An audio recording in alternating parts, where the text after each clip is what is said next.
Good evening, welcome to You Can't Handle the Truth Movies. My name's Chris, this is James, and the film we're going to review tonight is Until Dawn. You can't handle the truth! A group of friends trapped in a time loop where mysterious foes chase them and kill them in gruesome ways must survive until dawn to escape it. Pretty simple premise. Everyone on Earth has seen the trailer for this movie. Because I've seen the trailer for this movie. Oh no, you never watch trailers. I never watched trailers, but I was forced to watch it at the cinema. So, brief story that it doesn't tell you, just as a trapped in time loop. A group of friends go to look for a missing sister called Melanie. End up trapped in a house area.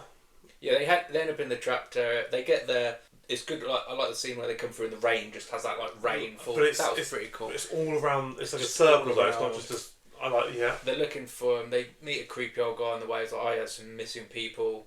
And then when they're in there, they put their names in the book, and they kind of keep reliving the same over and over with the timer, and dying in many different ways, more than they even think.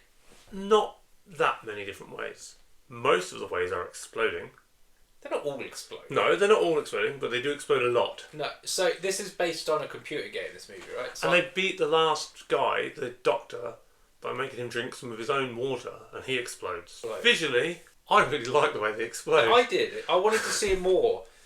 That's a weird thing to say. So I'm a horror fan, obviously, so I was looking forward to watching this. People that were looking forward to watching this in the trailer are getting exactly what they were promised from the trailer. It was upheld to the standards of what you thought it would be in the trailer, and if you didn't like the trailer and you wasn't going to watch the movie in the first place, yeah, it's probably not the movie for you. But I think for a horror movie, it was done quite well. Good premise, a few good jump scares, loads of gore, pretty simple but interesting storyline. I like how they're all kind of becoming slowly, over time, becoming monsters, becoming the Wendigos, I think is what they called them, that they're trying to avoid in the end. And when they actually meet Melanie, the sister that's gone missing, she's already gone.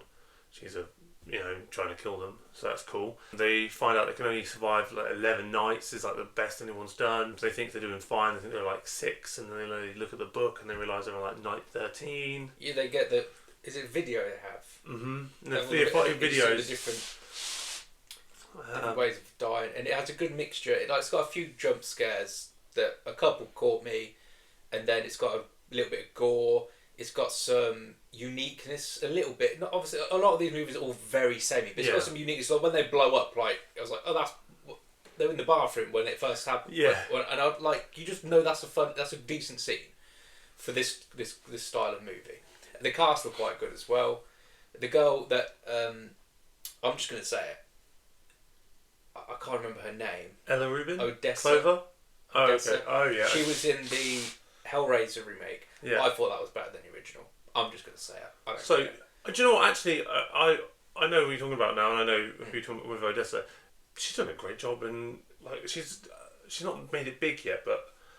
No, but we were saying earlier about people that keep doing similar roles. This is a very similar role to the movies I've seen her do, but at least the last couple have been pretty watchable for the horror. I'll keep saying for the horror genre, because obviously we're not going to be talking Oscar performances or anything. But if you like horrors, this is a much better version of a horror film. I'm not a horror movie fan, but I do enjoy the odd horror film, and I did enjoy this. Well, there you go. That speaks for itself. I usually say whether I'd watch it again. I'm looking forward to watching this again and just seeing if bits I missed and stuff like that throughout the movie. I think there'll be a few bits I missed for first time round, so it'll definitely have a second watching for me. I'd recommend to watch it if you're a horror fan. I'd definitely recommend to watch it. If you're not a horror fan, Chris says he liked it, so maybe check it out as well.